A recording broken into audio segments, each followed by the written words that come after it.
लड़की एक वीरान टापू पर फंसी हुई थी और 10 दिनों से भूखी थी। बड़ी मुश्किल से उसे एक समुद्री घोंघा मिल गया, लेकिन जब उसने उसे तोड़ा तो पाया कि घोंघे के अंदर का मांस पूरी तरह रेत से भरा है। फिर भी उसने वह मांस मुंह में डाल लिया, पर जैसे ही उसने एक कौर खाया, तीखी बदबूदार कच्ची गंध से उसका सारा खाना बाहर निकल आया। उसी वक्त लड़की ने सिर घुमाकर दूर बैठे एक युवक को देखा। उसके सामने एक प्लेट में ताजी मछली रखी थी, जिसे वह खाने से पहले खास चटनी में डुबो रहा था। पेट भरने के लिए लड़की ने तय किया कि वह थोड़ी अदाओं का इस्तेमाल करेगी। वह कमर मटकाते हुए युवक के सामने इधर उधर घूमने लगी। कुछ ही देर में युवक ने उसे अपने पास बुला लिया, लेकिन उसी समय युवक ने लड़की के सामने एक अजीब शर्त रखी। उसने लड़की से कहा कि पहले उसे चूमना होगा। लड़की ने सोचा कि इसमें उसका क्या नुकसान है, और फिर उसने खुद आगे बढ़कर उसे एक मीठा चुंबन दे दिया। इसके बाद युवक ने बड़ी बड़ी मछली के टुकड़े उठाकर खाने शुरू किए। उस दिन से दोनों एक दूसरे के सहारे हो गए। युवक अपनी शानदार मछली पकड़ने की कला से हर बार उम्मीद से ज्यादा शिकार करता और लड़की भी हाथ बटाती। दोनों की मेहनत से उन्होंने जल्दी ही एक छोटी सी झोपड़ी बना ली, जो हवा और बारिश से बचा सकती थी। लड़की धीरे धीरे युवक की ओर खींचने लगी, यहाँ तक कि सोते समय भी दोनों अनजाने में एक दूसरे से सटकर लेट जाते। लेकिन कुछ समय बाद एक हादसा हो गया। एक दिन युवक हमेशा की तरह मछली पकड़ने गया था। काम खत्म होने पर उसने समुद्र किनारे एक आदमी को बेहोश हालत में पाया और उसे बचाकर अपनी झोपड़ी तक ले आया। लड़की ने जैसे ही उस आदमी को देखा, वह पागलों की तरह भागकर उसके पास पहुंची और दोनों का व्यवहार देखकर युवक समझ गया कि वे असल में पति पत्नी हैं। युवक के दिल में अजीब सी कसक उठी। वहीं मौत के मुंह से बचे उस आदमी जिसका नाम जैक था, उसे भी इस सुनसान टापू पर 10 दिन से अकेले साथ रहने वाले मनुएल और उसकी पत्नी जेनिफर पर शक हुआ। उसे संदेह हुआ कि उसकी गैर मौजूदगी में जरूर जेनिफर और मनुएल के बीच कुछ न कुछ तो हुआ ही होगा। खैर, जैक के पास लाइटर थी। उसने आग जलानी शुरू की। जब जेनिफर और मनुएल लौटे और आग देखी तो खुशी से झूम उठे, क्योंकि अब उन्हें कच्चा मांस नहीं खाना पड़ेगा। मगर जैक ने उल्टा मनुएल से कहा कि वह उसकी पत्नी से दूर रहे। मनुएल ने कोई सफाई नहीं दी, बल्कि भलाई दिखाते हुए अपना खाना उन दोनों के साथ बांट दिया। लेकिन जैक ने न सिर्फ उसका शुक्रिया नहीं किया, बल्कि झोपड़ी को भी तोड़कर 2 हिस्सों में बांट दिया। इनमें से एक झोपड़ी तो इतनी खराब थी कि उसमें रहा ही नहीं जा सकता था। मनुएल और बर्दाश्त न कर सका और जैक से जोरदार झगड़ा कर बैठा। उसने यहाँ तक कसम खा ली कि अब वह उनके लिए मछली पकड़कर भी नहीं लाएगा। मनुएल के चले जाने के बाद जेनिफर ने जैक को समझाया कि वह तुरंत जाकर उससे माफी मांग ले, क्योंकि बिना उसके उस सुनसान टापू पर 3 दिन टिक पाना भी नामुमकिन था। पर जैक अभी भी अपनी जिद पर अड़ा रहा और जेनिफर को अपने साथ खींचकर खाना ढूंढने ले गया। वह किसी भी कीमत पर यह साबित करना चाहता था कि वह अपनी पत्नी की देखभाल खुद कर सकता है, लेकिन जल्दी ही उसे इसका नतीजा भुगतना पड़ा। उनके पास डाइविंग मास्क न होने के कारण वे गहरे पानी में नहीं उतर सकते थे। सिर्फ टापू पर कुछ केकड़े बटोरकर अपनी भूख मिटाते रहे, पर वहां मौजूद अधिकतर जीव जहरीले थे। जैक बुरी तरह से उल्टी करने लगा। वहीं दूसरी ओर मनुएल लगभग हर दिन बड़ी मछलियां पकड़ लेता था। कभी कभी चोरी छिपे पकड़कर कुछ खाना जेनिफर को भी दे दिया करता। बदले में जेनिफर ने मनुएल की मदद करने के लिए चुपके से उसे अपने पति का लाइटर भी दे दिया। पर यह बात जल्दी ही जैक को पता चल गई। जैक को लगा कि मनुएल ने उसका लाइटर चुरा लिया है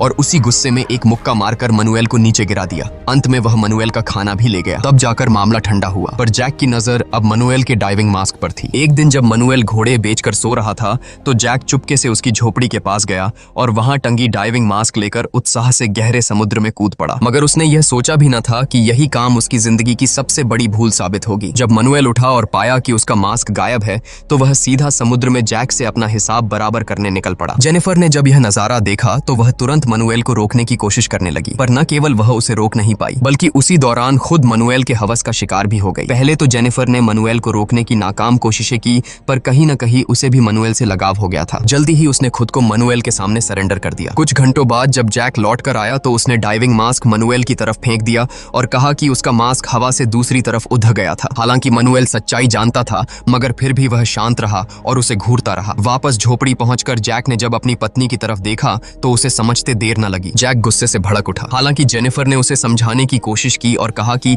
उसने यह सिर्फ उसकी जान बचाने के लिए किया, वरना मनुएल आज गुस्से में जैक को मार डालता। मगर जैक ने उसकी एक नहीं सुनी। उसने जेनिफर के बाल पकड़कर उसे मनुएल के पास फेंक दिया और दिल ही दिल में कसम खाई कि वह मनुएल को आज नहीं तो कल एक खौफनाक सजा देगा। जैक के पेट में भूख थी। उसने अभी तक ढंग का कुछ नहीं खाया था, इसलिए अब उसे कुछ न कुछ करना ही था। उसने पहले किनारे पर पड़ी एक कांच की बोतल तोड़ी, फिर पत्थर पर उसका टुकड़ा रगड़कर चिकना कर दिया। फिर उसने प्लास्टिक की पानी की बोतल आग पर रखकर गर्म की जब तक वह नरम न हो गई। मौका देखकर उसने बोतल के तल को ऊपर की ओर दबा दिया और एक चमड़े की पट्टी से चारों ओर बांध दिया। इस तरह एक साधारण सा काम चलाऊ डाइविंग मास्क बन गया। अब वह पानी के अंदर मछलियां देख सकता था और उसे जीवित रहने की एक छोटी उम्मीद भी मिल गई। डाइविंग मास्क पहनकर जैक ने तुरंत अपना भाला उठाया और एक बड़ी सी मछली पकड़ने के इरादे से समुद्र में कूद पड़ा। भूख से बेहाल जैक ने समुद्र में तैरते तैरते अचानक समुद्र की गहराई में एक डूबी हुई छोटी नाव देखी। जैसे ही उसकी नजर उस पर पड़ी, उसका मछली पकड़ने का मन ही हट गया। उसने तुरंत हाथ में पकड़ा भाला फेंक दिया और पूरी ताकत लगाकर नाव को पलटने की कोशिश की, लेकिन उसकी निराशा का ठिकाना न रहा। नाव के तले में एक बड़ा सा छेद था जिसे किसी भी तरह ठीक नहीं किया जा सकता था। तभी अचानक उसके दिमाग में एक भयानक विचार आया। उसने अपना डाइविंग मास्क और भाला नाव के अंदर रख दिया, फिर रस्सी कंधे पर डालकर समुद्र के भीतर फिजिक्स की ऐसी की तैसी करते हुए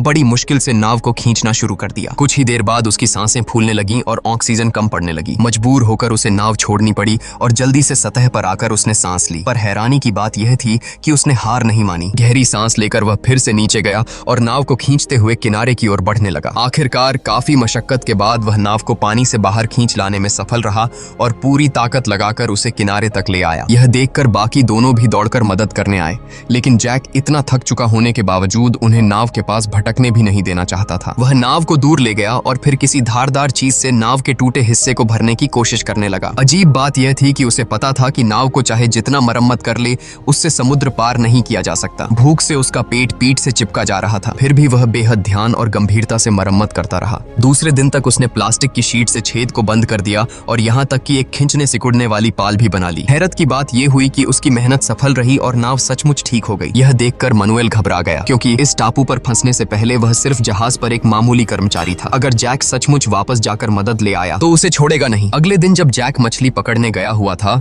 तब मनुएल और जेनिफर ने मिलकर उसकी नाव चुराकर वहां से भागने का प्रोग्राम बनाया। कुछ ही देर में दोनों ने छोटी नाव को किनारे तक धक्का दिया। हालांकि जैक ने तुरंत उन्हें देख लिया, लेकिन दूरी के कारण वह समय पर उन्हें रोक नहीं पाया। जब वह वहां पहुंचा, तब तक मनुएल जेनिफर को अपने साथ लेकर खुले समुद्र की ओर बह चुका था। अजीब बात यह थी कि जैक अब जीवित रहने का मौका खो चुका था। वह हमेशा के लिए इस टापू पर फंस चुका था, लेकिन फिर भी उसके चेहरे पर निराशा की एक झलक भी दिखाई नहीं दे रही थी। इसके बजाय वह एक अजीब सी मुस्कान के साथ कुर्सी पर बैठ गया और बहती हुई नाव को देखता रहा। जैक के इस अजीबोगरीब व्यवहार को देखकर दोनों को कुछ समझ नहीं आया। पहले उन्हें लगा कि शायद वह गुस्से में पागल हो गया है, लेकिन जल्दी ही जेनिफर को एहसास हुआ कि कुछ तो गड़बड़ है। तभी दोनों ने देखा कि जैक ने नाव को असल में ठीक किया ही नहीं था। नाव कुछ ही देर में डूबने वाली थी। जान बचाने के लिए दोनों ने समुद्र में छलांग लगाई और पूरी ताकत से टापू की ओर तैरने लगे। इस बीच जैक ने उनकी मेहनत से बनाई हुई झोपड़ी जला दी और आराम से भुनी हुई मछली खाते हुए भी कोई जल्दबाजी नहीं दिखाई। दूसरी तरफ जेनिफर और मनुएल तैरते तैरते थककर चूर हो चुके थे, पर फिर भी उन दोनों ने हार नहीं मानी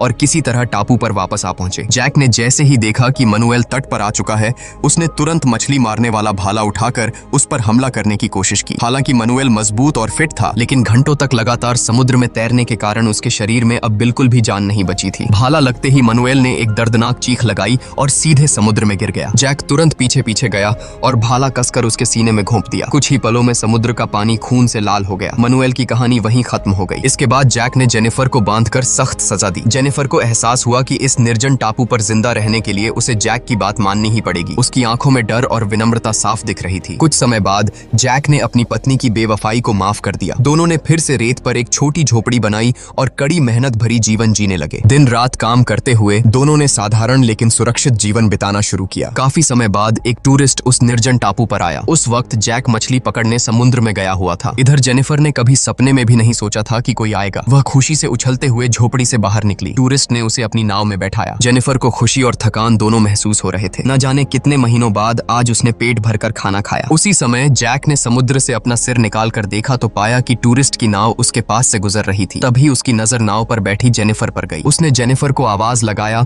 पर जेनिफर ने जैक की ओर बिल्कुल भी ध्यान नहीं दिया। साथ ही साथ वह जैक का लाइटर भी अपने साथ ले आई थी। जैक जेनिफर को आवाज लगाता रह गया, पर जेनिफर धीरे धीरे उसकी आंखों से ओझल हो गई। आखिर जेनिफर ने अपने पति को उस सुनसान टापू पर अकेले मरने के लिए क्यों छोड़ा होगा? आपकी राय हमें कमेंट करके जरूर बताएं।